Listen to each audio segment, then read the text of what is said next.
Assalamualaikum Bre, selamat datang kembali di Guru Gembul Channel.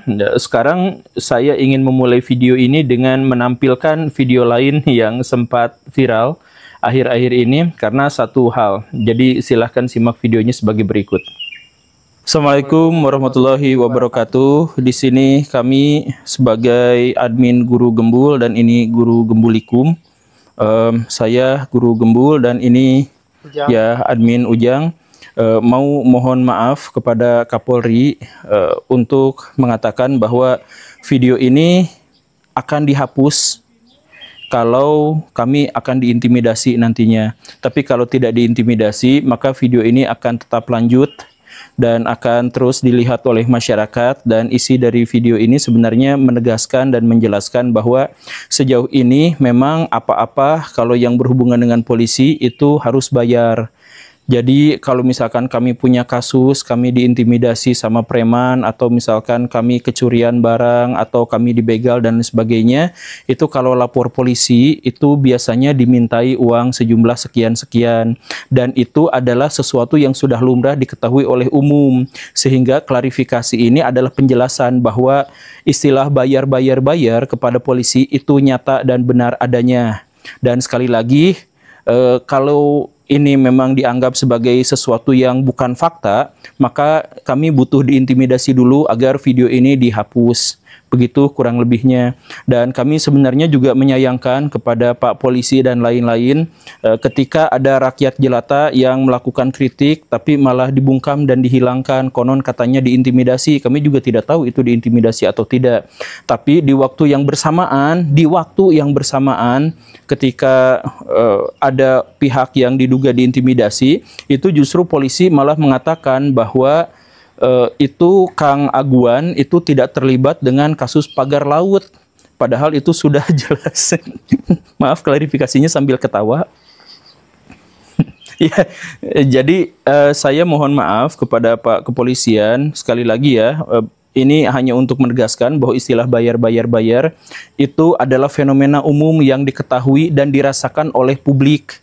Jadi mohon jangan bungkam fakta ini. Kalau mau memperbaiki, lebih baik polisi-polisinya yang memperbaiki kinerjanya. Kami percaya banyak di antara para polisi itu yang masih baik, yang santun, yang tulus, yang ikhlas membela negara dan rakyat Indonesia. Saya setuju banyak polisi yang jujur, tetapi polisi-polisi itu mungkin terbungkam dan diam dan tidak bisa naik pangkat dan jabatannya karena dia terlalu jujur, mungkin. Nah, karena itu kami di sini bukan hanya melakukan klarifikasi, tapi permohonan agar polisi segera memperbaiki kinerja, segera memperbaiki hierarki yang ada di sana, dan mohon supaya membersihkan instansi itu ya dari segala jenis kekotoran.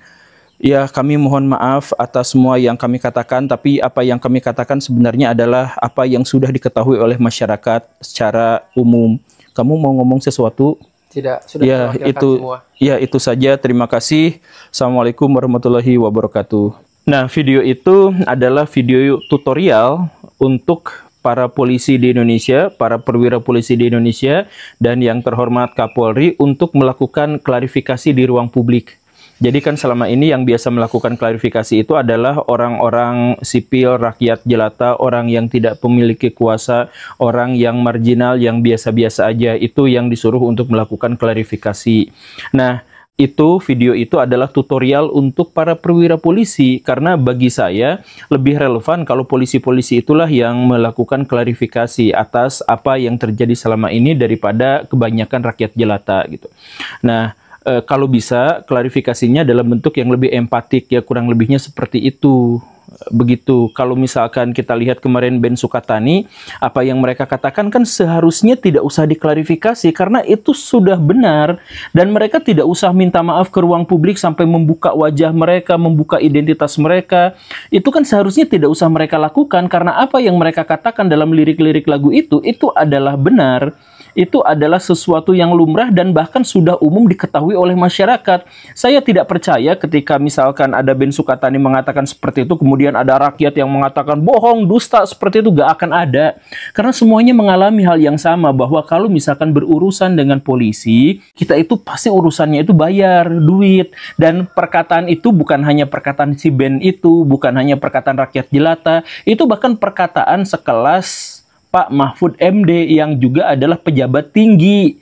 Jadi kalau misalkan Ben Sukatani harus minta maaf, yang konon katanya tanpa dipaksa oleh siapapun, ya tolong itu Pak Mahfud MD juga klarifikasi, minta maaf kepada Kapolri bahwa Pak Mahfud MD mengatakan jangan berurusan dengan polisi karena kalau berurusan dengan polisi begini dan begitu. Itu kan Pak Mahfud MD mengatakan seperti itu. Tolong paksa dan intimidasi dia kalau mungkin ya, dan kalau memang ada intimidasi, tolong paksa dan intimidasi dia juga untuk melakukan klarifikasi bahwa polisi sebenarnya tidak bisa seperti itu gitu.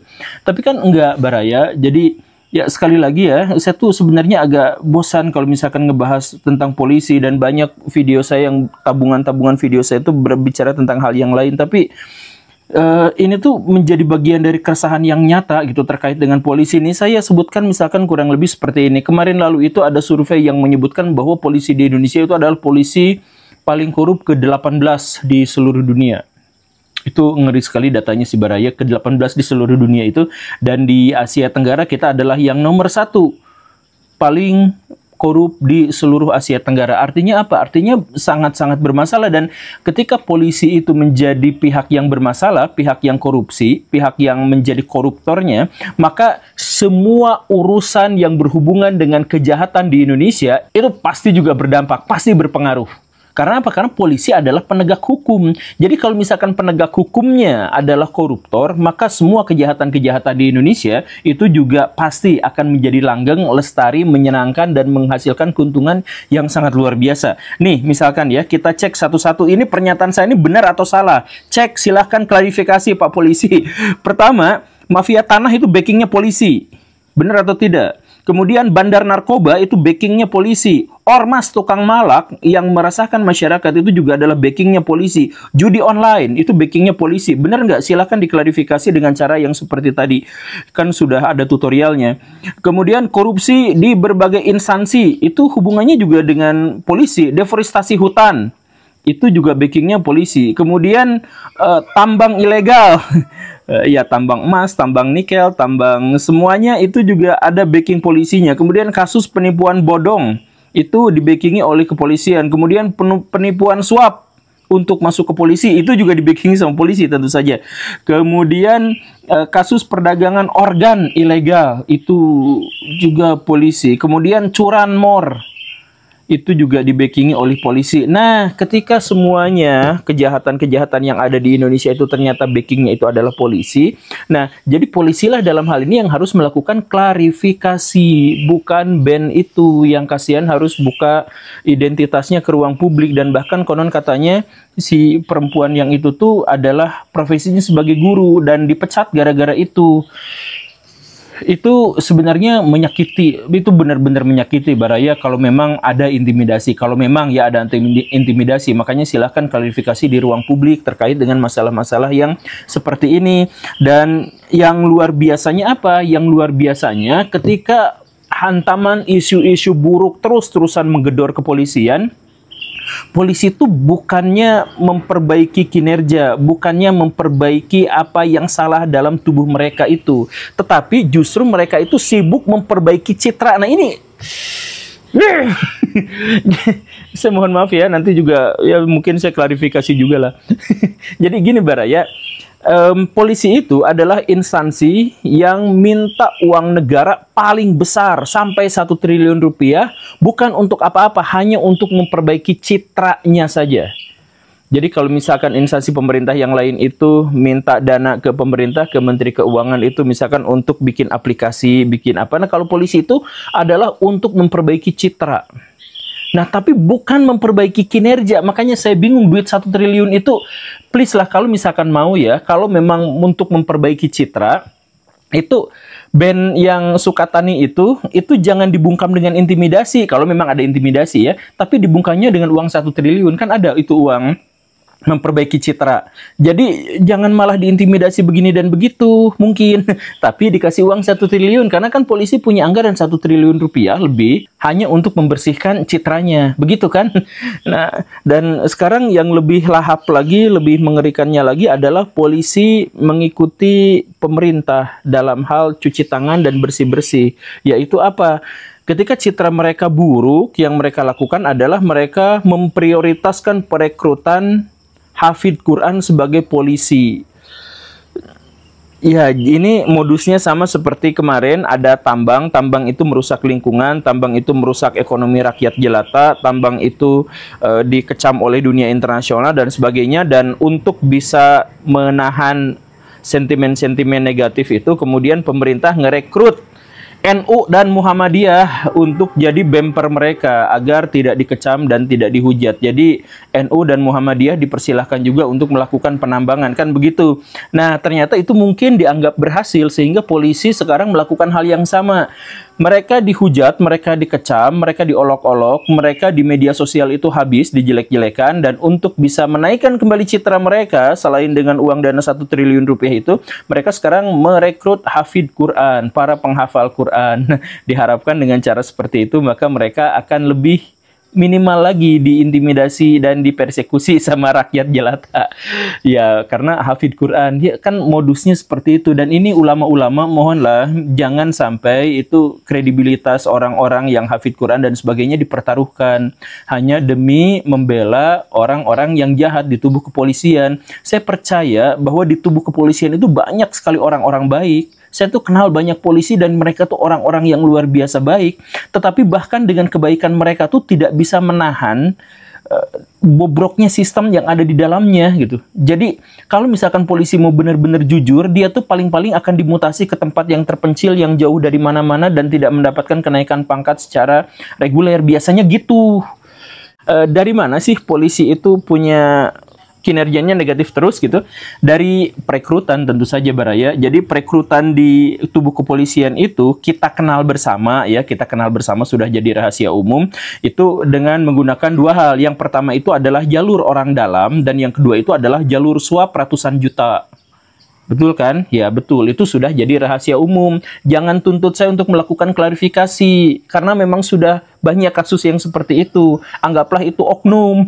Ya sudah, itu oknum, memang oknumnya di tubuh kepolisian gitu ya. Nah, kan merekrutnya itu lewat 2 jalur. Yang pertama itu adalah jalur orang dalam dan jalur suap. Kalau misalkan perekrutannya seperti itu, maka ada 4 konsekuensi dari itu semua. Yang pertama, yang direkrut itu, yang masuk itu bukan orang yang qualified, bukan orang yang berkualitas. Buktinya apa? Ya kalau mereka berkualitas, mereka nggak usah nyuap. Tapi alasan mereka nyuap dan pakai orang dalam membuktikan bahwa mereka itu sebenarnya tidak berkualitas. Jadi mereka yang masuk itu adalah para pemalas, orang-orang yang nggak benar, yang tinggi badannya, yang kegemukannya, yang lemak tubuhnya dan sebagainya, itu memang tidak memenuhi kualifikasi sebagai seorang polisi, tidak memenuhi kompetensi sebagai seorang penegak hukum, kan begitu. Tapi itulah yang masuk, yang direkrut. Karena apa? Karena memang jalurnya itu lewat orang dalam dan jalurnya itu adalah lewat suap. Itu yang pertama. Nah, konsekuensi yang kedua adalah orang-orang yang masuk kepolisian itu adalah orang-orang yang tidak jujur. Ya berani nyuap dan pakai orang dalam, itu jelas orang yang tidak jujur dan tidak amanah kan. Jadi dalam hal ini konsekuensi 2 aja udah mengerikan. Udah mah jelas yang masuk kepolisian itu adalah orang yang tidak qualified dan dia juga adalah orang yang tidak jujur dan amanah gitu. Udah mah nggak becus. Ini tidak jujur pula. Ini kan, nah ini gara-gara apa? Gara-gara rekrutmen orang dalam. Nah, akhirnya apa? Yang masuk ke dalam tubuh kepolisian itu adalah itu orang yang tidak jujur dan tidak qualified. Dan ditambah lagi, kalau misalkan sudah menjadi seperti itu, maka jalur orang dalam dan jalur suap itu meniscayakan munculnya mafia besar yang saling terikat di dalam tubuh kepolisian.